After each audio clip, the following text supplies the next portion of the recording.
Abram em 1 Timóteo, capítulo 1.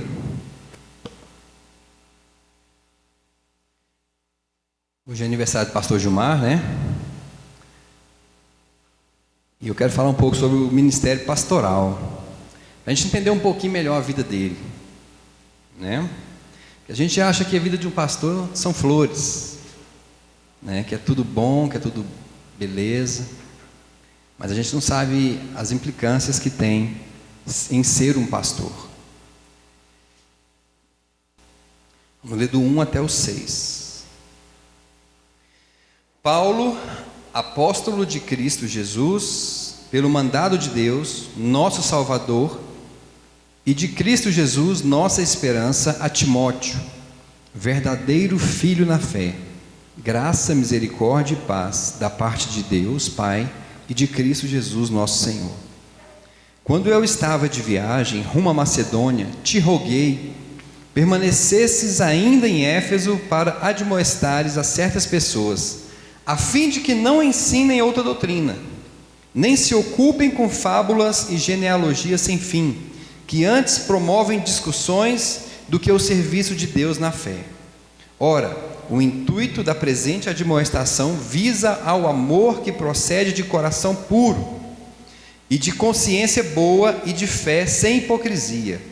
Desviando-se algumas pessoas destas coisas, perderam-se em loquacidade frívola, pretendendo passar por mestres da lei, não compreendendo todavia nem o que dizem, nem os assuntos sobre os quais fazem ousadas asseverações. Amém? Pode sentar-se.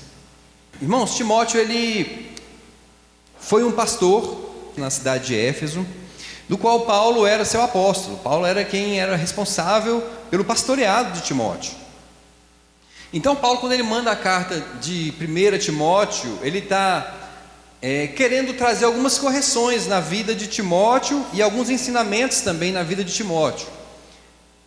E depois ele ainda manda uma segunda carta a Timóteo com a mesma intenção. E a gente sabe, irmãos, que a vida de um pastor não é nada fácil. A vida de um pastor sempre precisa de ter alguém para poder estar lhe orientando. Precisa de alguém para estar direcionando a vida dele. E a gente sabe que o Espírito Santo é essa pessoa na vida do pastor, né? Aqui no caso de Timóteo tinha Paulo, mas também tinha o Espírito Santo. No caso do pastor Gilmar, ele tem o Espírito Santo que direciona e que guia a vida dele. Então, a vida de um pastor não pode ser guiada nas coisas que ele sente, na alma, tem que ser algo vinda do Espírito. Então o pastor, quando ele toma uma decisão vinda do Espírito, ele acerta,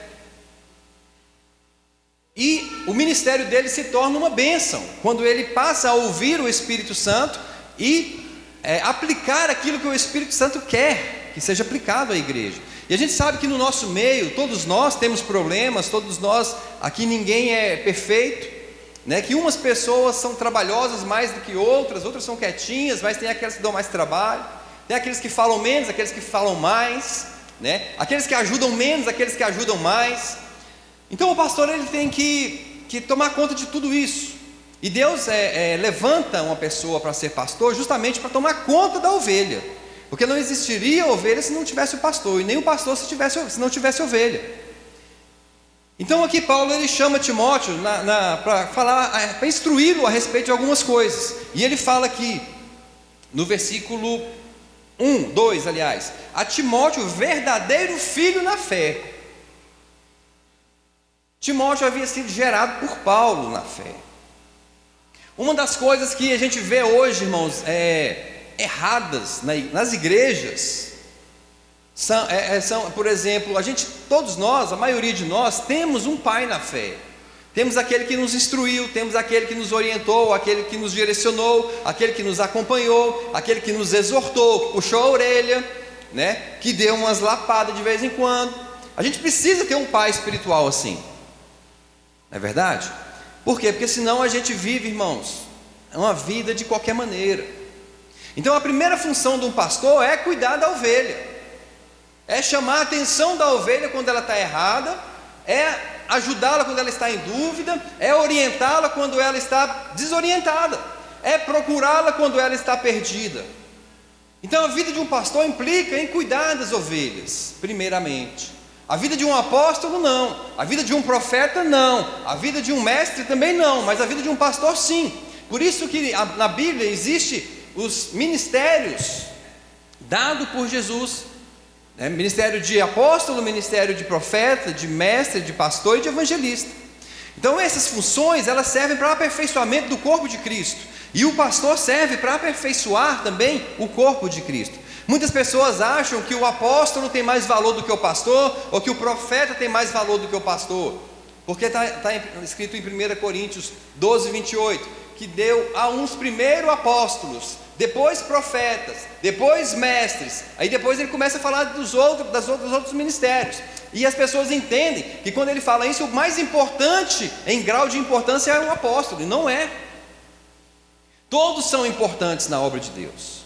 O que ele estava falando ali é a respeito do surgimento dos ministérios. Primeiro surgiram os apóstolos, depois surgiram os profetas, depois os mestres, depois os pastores. Por quê? Porque até então não havia igrejas ainda. A igreja foi se constituindo aos poucos, em casas, né? E depois passaram a se reunir em locais maiores. Então ali está falando de uma sequência temporal, cronológica, e não de algo que é importante. O apóstolo é mais importante, depois vem o profeta, que é mais importante, depois o mestre é mais importante, depois o pastor é mais importante. Não. Você já pensou se o mestre ou o apóstolo fosse mais importante na igreja do que um pastor? O apóstolo muitas vezes nem vai na igreja que ele é apóstolo. Ele, como Paulo fazia, mandava cartas, orientava de longe, à distância, mas cuidava. Então a gente vê hoje os apóstolos daqui, da terra, né, eles se colocam numa posição superior aos pastores. Imagine se um profeta, se ele é mais importante que um pastor na igreja. Não, todos são importantes, todos têm a sua finalidade, e cada um, irmão, tem a sua finalidade diferente da do outro. O profeta, por exemplo, ele é um detector de pecado. Onde ele vê o pecado, ele vai lá e corrige, né? Então o profeta na Bíblia é aquele que corrigia, que chamava o povo. Mas se você pôr um profeta para tomar conta de uma igreja, não vai sobrar ninguém. Por quê? Porque é só lapada, é só surra. Então o pastor é quem foi designado por Deus, chamado por Cristo, para tomar conta das ovelhas. E a gente vê hoje, irmãos, muitos pastores que são chamados pela sua própria vontade. Muitos pastores hoje querem o quê? Dinheiro, querem ficar ricos. Muitos pastores querem a lã da ovelha. Muitos pastores querem tirar o que as ovelhas têm para oferecer.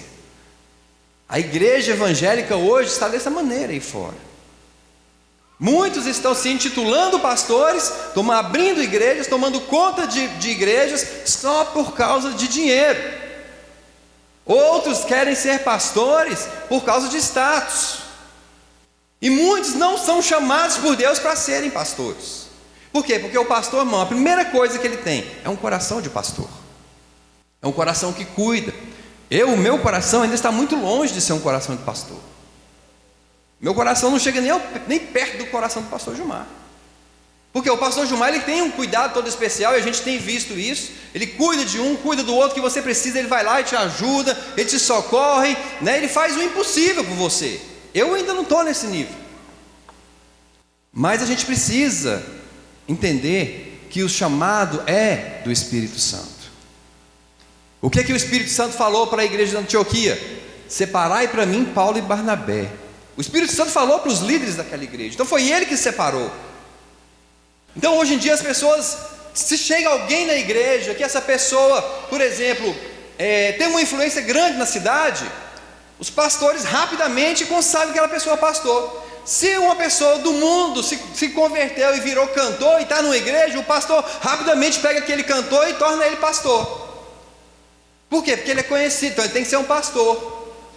Mas, irmãos, muitos estão aí, se intitulam pastores, mas não tem nada de pastores. Muito pelo contrário, são lobos devoradores. São lobos que estão querendo destruir as ovelhas de Deus. Pessoas sem temor, sem caráter e sem amor de Deus. Então aqui na nossa igreja, graças a Deus, a gente não vê esse tipo de comportamento com o pastor Gilmar. O que ele falou? Eu não quero sapato, eu não quero roupa, eu não quero nada, eu quero ver vocês em comunhão. Isso é um coração de pastor. Então, quero falar, vale a pena, irmão Eunides, você sair lá do Parque Amazonas e vir para cá. Enquanto que muitos que moram aqui perto menosprezam, não dão valor. Muitos que moram aqui perto, hoje eu estou cansado, vai chover, está frio, está calor. Sabe, e a gente vê a situação do povo de Deus hoje dessa maneira. Por quê? Porque não tem valorizado a vida de um pastor. Outra coisa que as pessoas têm feito errado, têm chamado os pastores de pai. Ai meu pai, é meu pai. Hoje em dia, eu tenho visto isso nas igrejas aí fora. É lógico que nós temos um pai espiritual, mas Jesus falou o seguinte: a ninguém chamais de pai. Então aí a pessoa fala, é meu pai pastor. É errado, ele é seu pastor, ele não é seu pai é Deus. Jesus falou assim: ninguém chamai de pai, porque um só é o vosso pai, que está no céu. Mateus 23, 8. Então, a gente precisa entender que quando você chama, e hoje em dia, irmãos, as igrejas estão desse jeito. Eu tenho visto muito aí, meu paizão, meu pai. E isso é contrário. Quer ver? Abra lá em Mateus 23. Não que você não tenha um pai, mas que você não deve chamá-lo de pai. Está entendendo? Nós temos um pai. Timóteo mesmo fala, Paulo fala, Timóteo, meu filho na fé.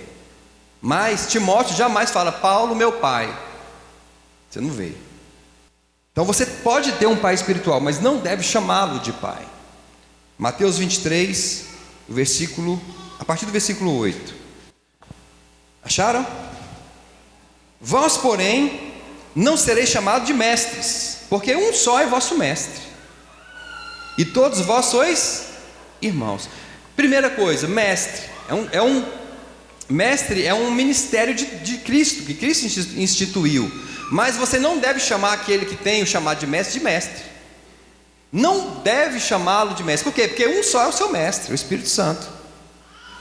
Jesus falou assim: eu vou, mas virá o Espírito Santo, e ele te guiará a toda a verdade, e ele te ensinará todas as coisas. Então quem ensina todas as coisas, vamos supor, eu tenho um chamado de mestre, mas o que eu ensino não vem de mim, vem dele. Então ele é o mestre. Amém? Então eu não devo chamar ninguém de mestre, e ninguém deve me chamar de mestre. Por quê? Porque nós somos irmãos. É o que está falando aqui a palavra. Versículo 9 ele fala: a ninguém sobre a terra chamais de vosso pai, porque só um é vosso pai, aquele que está nos céus. Pastor, mas então e meu pai? Como é que eu faço agora? Meu pai me gerou, minha mãe, eu não posso chamar ele de pai? Aqui, irmão, se você ler o contexto, está falando de pai espiritual. Não está falando de pai natural. Pai natural você pode chamá-lo, mas pai espiritual não. Não sei se eu vou ofender alguém aqui, mas a igreja católica chama os líderes de quê? Padre. O que significa padre? Pai. O que significa papa? Pai. E na igreja evangélica está ficando desse jeito. Está entendendo? Eu tenho visto, irmãos, aí em algumas igrejas, o meu pai, o meu paizão, não devemos chamá-lo de pai, ele é nosso pastor. Então, também eu estou trazendo hoje, irmãos, alguma correção para nós, para que a gente não caia nesses erros. Aleluias. Versículo 10: nem sereis chamados de guias, porque um só é o vosso guia, o Cristo. É o meu guia espiritual. Seu guia espiritual é Cristo, irmão. Volta lá para Timóteo. É por isso, irmãos, que o mestre ele consegue entrar em lugares que muitas pessoas não conseguem entrar. Continuando. Quando eu estava de viagem rumo à Macedônia, versículo 3, te roguei permanecesses ainda em Éfeso. Ou seja, ele falou para Timóteo, Paulo falando para Timóteo: eu rogo que você continue na igreja de Éfeso, para admoestar certas pessoas, a fim de que não ensinem outra doutrina. Então o pastor ele tem também a responsabilidade de não deixar uma doutrina humana entrar na igreja. Ele tem que cuidar da palavra que está sendo pregada na igreja. Ele tem que cuidar da palavra que está sendo ministrada na escola dominical, que está sendo ministrada na terça-feira, que está sendo ministrada na sexta, dos obreiros. Ele é o responsável para que a sã doutrina seja pregada na palavra. Então o pastor ele tem que ter esse cuidado. Por quê? Para que as ovelhas não sejam envenenadas. E ele continua, versículo 4: nem se ocupem com fábulas e genealogias sem fim, que antes promovem discussões do que o serviço de Deus na fé. Ou seja, muitas vezes a gente traz assuntos, irmãos, que é só discussão e não resolve nada.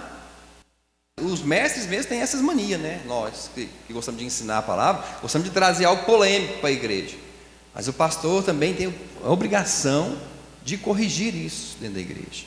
Amém? De não deixar essas fábulas, essas discussões, essas coisas humanas venham entrar e perpetuar dentro da igreja. Versículo 5: ora, o intuito da presente admoestação, Timóteo, visa ao amor que procede de um coração puro e de consciência boa e de fé, sem hipocrisia.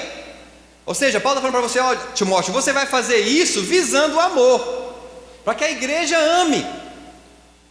Você não vai fazer isso visando dividir, visando ser o melhor, visando se aparecer. Não, você vai fazer isso, admoestá-los, corrigi-los, para que eles cresçam em amor.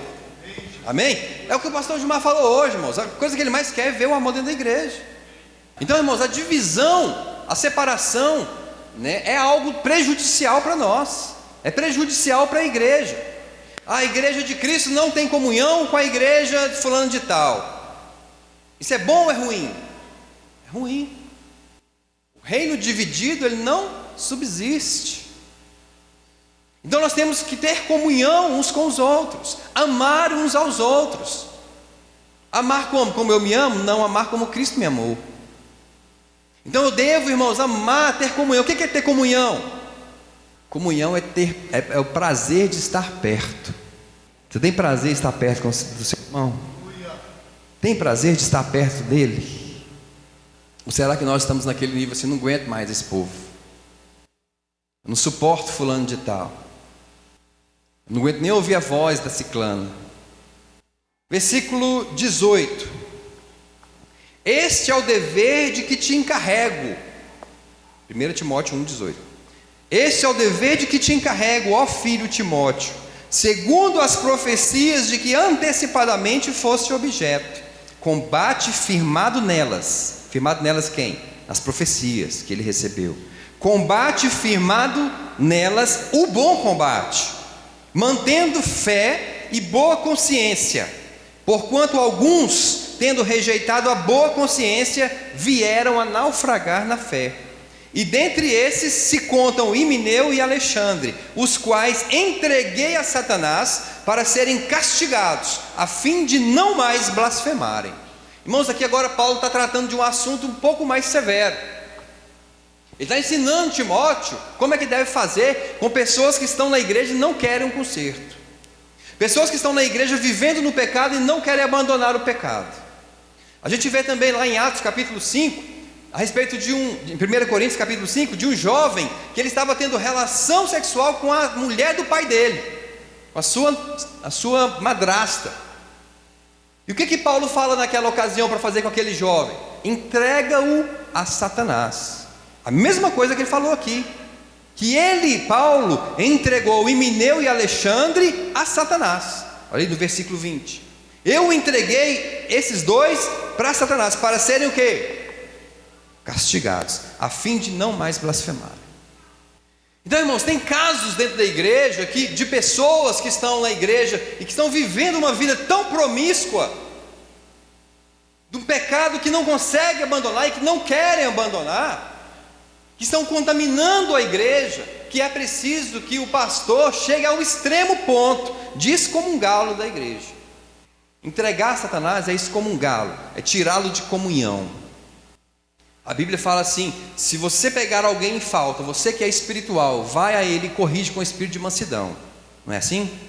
Então a primeira coisa, pegou a pessoa em falta, sabe que a pessoa está assim, o pastor tem que corrigi-lo com espírito de mansidão.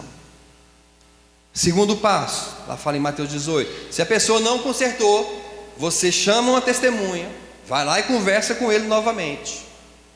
A pessoa não consertar, você chama outra testemunha, 3, vai lá conversa com ela. Se na terceira vez ela não se consertar, o pastor pode, juntamente com os irmãos, tirar essa pessoa de comunhão da igreja, entregá-lo ao diabo. Por quê? Porque enquanto estamos sob a proteção de Deus, irmãos, o diabo não pode nos tocar. Mas quando a pessoa sai da comunhão com o corpo, sai da comunhão com Deus, o diabo pode tocar na vida dela. Jesus falou o seguinte: o que vocês ligarem na terra, será ligado no céu. O que vocês desligarem na terra, será desligado no céu. Então o pastor, juntamente com outros obreiros, eles têm esse poder e esse direito de excomungar aquele irmão que não quer se consertar. Agora, pergunta se é fácil fazer isso para alguém que tem um coração de pastor. É fácil? Mas a gente sabe, irmãos, que no meio do trigo tem o joio. Mas enquanto o joio está quietinho na dele, tudo bem. Mas quando ele passa a contaminar os outros, quando o lobo passa a devorar as ovelhas do seu rebanho, aí uma atitude tem que ser tomada. Capítulo 2 de 1 Timóteo. Antes de tudo, pois, exorto que se use a prática de súplicas. Aí ele falando para Timóteo: eu quero que você suplique. Orações, Timóteo, eu quero que você ore, que você interceda, Timóteo, que você use de ações de graças em favor de todos os homens. Então essas são também obrigações que o pastor tem: suplicar, orar, interceder e dar graças pela vida dos homens, de todos os homens, né? Em favor dos reis, de todos os que se acham investidos de autoridade, para que vivam vida tranquila e mansa, com toda piedade e respeito. Isto é bom e aceitável diante de Deus nosso Salvador. Então, se a igreja, irmão, está sofrendo por conta do governo da Dilma, a Bíblia fala que o pastor ele tem que orar por essa mulher, que ele tem que interceder por essa mulher. Para quê? Para que todos tenham paz. Se lá no outro país, irmãos, lá os cristãos estão sendo perseguidos, nós temos que orar por aquele país, pelas autoridades daquele país. Para quê? Para que os cristãos de lá vivam em paz. A Bíblia fala que isso é bom diante de Deus. Então as funções, as implicações da vida de um pastor são pesadas. Não é fácil você tomar conta de 100 pessoas. Você dentro da sua casa toma conta dos seus filhos, 2 filhos, 3 filhos, já é difícil. Você imagina uma igreja que tem mais de 100 pessoas. Então ele fala aqui no versículo 4, versículo 3: isso é bom e aceitável diante de Deus nosso Salvador, o qual deseja que todos os homens sejam... Então a gente muitas vezes vê as pessoas, irmãos: esse cara merece ir para o inferno, esse cara merece prisão perpétua, esse cara merece morrer, esse cara merece ser executado, esse cara merece isso, esse cara merece aquilo. Mas o coração de um pastor fala: ele merece ser salvo. Irmão, o coração de um pastor é diferente. É um coração transformado de verdade por Deus. Então, se você quer ser pastor, irmão, que o seu coração seja realmente um coração de pastor. Tem muita gente fazendo, irmão, a obra de Deus fora da vontade de Deus.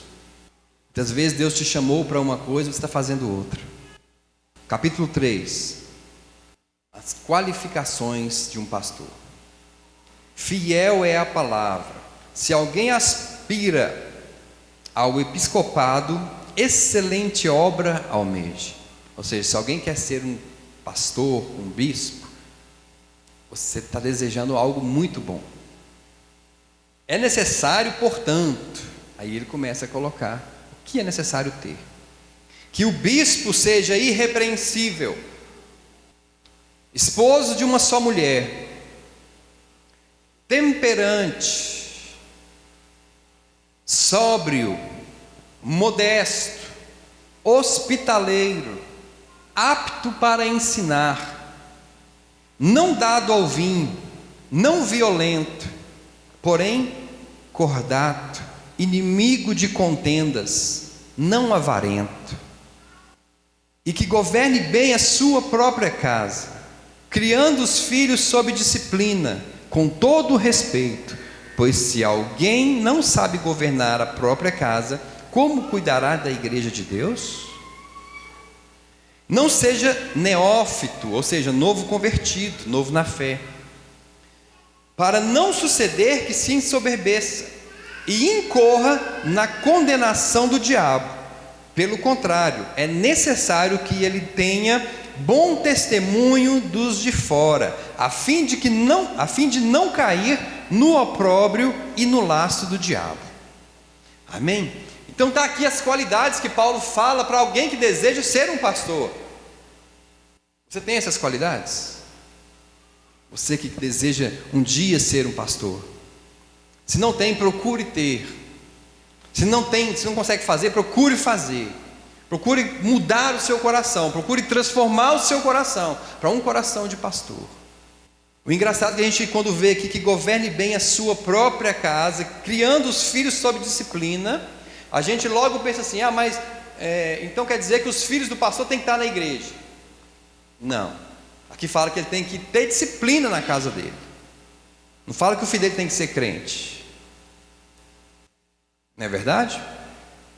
Por quê? Porque se ele tem disciplina na casa dele, ele vai ter disciplina na igreja. Se ele põe disciplina para os filhos dele na casa dele, ele vai pôr disciplina também aqui para os membros, para as ovelhas na igreja. Irmãos, e nós ovelhas precisamos ser disciplinados. Quantas coisas erradas que a gente não faz na igreja. Quantas coisas a gente faz que é contrário ao pastor, ao que o pastor quer, ao que a Bíblia quer. Então o pastor ele tem que ter disciplina na igreja. O nosso grupo de louvor tem várias disciplinas. Por quê? Porque a gente, se não tiver disciplina, irmão, cada um faz o que quer, vira uma bagunça. Então precisa haver disciplina dentro da igreja. E o pastor é o responsável por colocar as disciplinas dentro da igreja. Para quê? Para que as pessoas não façam a obra de qualquer maneira. Esses dias ele trouxe umas correções aqui para a igreja, né? E a gente sabe que precisava. Todo mundo sabia que estava precisando. Tanto é que a gente vê hoje o resultado disso. Fez certo ou fez errado? Porque quem tem que estar aqui na frente, irmão, ministrando, são pessoas que, como a palavra fala, que sejam irrepreensíveis, acima da média. Por quê? Porque senão chega um visitante, chega alguém da igreja e fala, aquele ali, rapaz, essa igreja aqui, hein? Então o pastor tem que colocar certas disciplinas, e nós como ovelhas temos que obedecer. Nós como ovelhas temos que honrar essas disciplinas que ele impõe, que ele coloca para nós. Se nós estamos desobedecendo, nós estamos pecando. Por quê? Porque nós não estamos nos submetendo à autoridade dele, à autoridade espiritual dele. Então, quando ele chama a igreja para vir, e você deixa de vir para ficar na sua casa, para ficar assistindo televisão, para ir fazer um passeio, para ir fazer qualquer tipo de coisa, irmãos, você está errando. Eu falo isso de mim também. E aí nós queremos ser abençoados, se nós não conseguimos obedecer nem o nosso pastor. Se nós não conseguimos obedecer ele, irmão, quanto mais a palavra de Deus. Então a gente precisa amar o pastor Gilmar, a gente precisa respeitar o pastor Gilmar. Ele tem os erros dele, nós também temos os nossos. Nós devemos honrar a vida dele, nós devemos ajudar a ele. Ele falou que ele não consegue dirigir esse carro, que é a obra de Deus, sozinho. Ele precisa de você, ele precisa de nós, e você precisa se levantar. O que ele quer te ver, irmão, é você se destacar na obra de Deus. Ele quer ver o seu crescimento espiritual. O pastor Gilmar, eu vejo o sofrimento dele aqui nessa igreja, dando leitinho na boca de marmanjo. Pessoas que já estão velhas de igreja, irmãos. Eu estou falando isso aqui, eu sei que ele não gosta que eu falo isso, porque muitas vezes eu ofendo alguém. Mas pessoas que estão velhas na igreja e estão tomando leite ainda. Precisa crescer, precisa amadurecer. Amém? Então Deus está me usando aqui hoje como profeta para a sua vida. Então você receba. Eu sei que não é fácil, mas também não é fácil falar. Não é. A gente precisa, igreja, crescer. Você tem um chamado de Deus. Isso eu tenho certeza que tem. E você precisa se levantar e falar: Senhor, eis-me aqui. Mas o pastor não me fala o que é. Quem vai te falar é o Espírito Santo no seu coração. E você vai chegar no pastor e falar: pastor, o Espírito Santo está me incomodando por isso, para aquilo outro. Eu quero trabalhar nessa área, eu quero me levantar nessa área. Sabe por quê, irmãos? Porque muitas vezes o pastor está vendo a falta, vamos supor que está precisando ali de uma pessoa na portaria, de uma recepcionista, de um recepcionista lá. E aí o pastor vê a necessidade disso, porque as pessoas estão chegando na igreja, não são recepcionadas, nem nada, e ele fala assim: fulano de tal, quero que você seja recepcionista na igreja. Só que aquela pessoa, irmão, não está nem aí. E vai uma vez, vai duas, daqui a pouco larga. Mas quando é o Espírito Santo que levanta a pessoa, irmãos, ela fica lá, terça, sexta, sábado, domingo, todo dia ela vai estar lá na porta, sem precisar do pastor estar obrigando ela a ficar. Por quê? Porque o chamado foi de Deus para a vida dela. E a gente precisa entender o chamado de Deus nas nossas vidas. E você tem um chamado de Deus. O chamado de Deus, irmãos, muitas vezes não vai ser aqui dentro da igreja, vai ser fora. O chamado de Deus muitas vezes para a sua vida vai ser de ser um intercessor, uma intercessora. Vai ser de ser alguém que visita os enfermos, vai ser de alguém que ora pelos enfermos, de alguém que ajuda financeiramente outra pessoa. Mas Deus tem um chamado para você e você precisa se levantar nisso. A obra de Deus tem que ser feita, não é aqui dentro, é lá fora. Nós somos chamados para fora e não para dentro. Você é chamado para fora. O Jacinto e a Conceição estão precisando de pessoas para cuidar dos jovens, e talvez Deus colocou no seu coração de ajudá-los. A irmã Edna de pessoas para cuidar das mulheres. E a gente precisa, irmãos, obedecer essa voz que fala no nosso coração, que é a voz de Deus. Só que a gente prefere ouvir a voz da preguiça, a voz do diabo, a voz do demônio, a voz do que não vai dar certo, do que eu não vou conseguir, a voz de você não consegue, você não é capaz. A gente prefere ouvir essa voz, que é a voz que nos deixa acomodadinho na nossa casa. A minha responsabilidade com a igreja é simplesmente ir no culto de domingo e assistir o culto e ir embora. Essa é a minha responsabilidade com Deus. Será que é isso que Deus quer para você? Não, mas agora eu não estou preparado. Mas você nunca vai estar enquanto você não der lugar para Deus. Porque quem te capacita é Ele, não é você. Essa igreja está precisando de pessoas que se levantem aqui. E o Senhor quer te usar. Vamos ficar em pé?